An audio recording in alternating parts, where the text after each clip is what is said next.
mahal.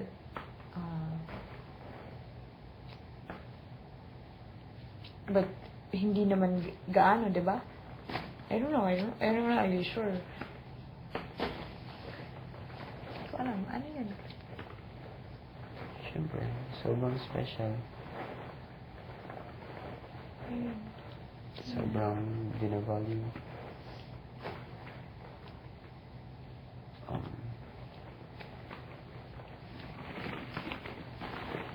Yun nga, kasi parang sinabi ko na lang talaga na, oh, mahal. Kasi, because I see you different from, talaga siya iba. Ganun.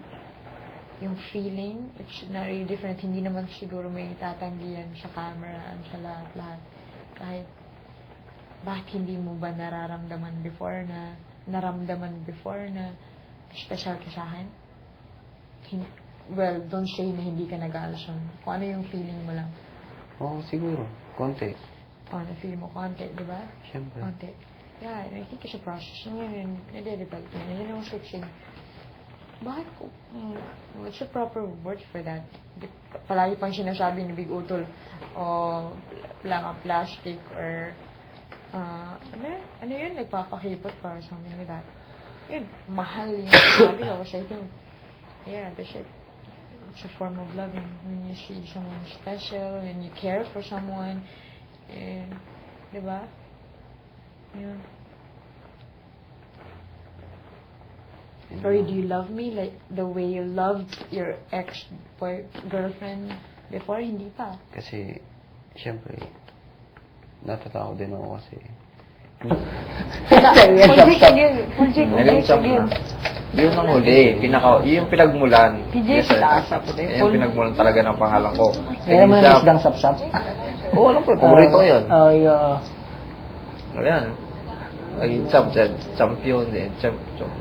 Oh my God. Oh. Alam mo na ngayon. Alam mo na ngayon. Pero wala. Champ ka pa dyan, ha? Bago pumasok to. Stig. Oo, wala sinabi. Tapos, yun. Uy, tayo kami na. Jay ka na. Sila yung lumapit sa akin, hindi ako lumapit sa kanila. Tapos, Wala yung ginalawan ako. kami ni Tom, di ba, medyo nag-English kasi ako hindi Tagalog. marunong mag-Tagalog medyo, di ba? Sabi niya, Cham. Cham? Ha? Cham? Tapos si Tom din, Cham? Cham. Cham? Cham. Sabi ko pala ang champ sa champ. Cham. Cham.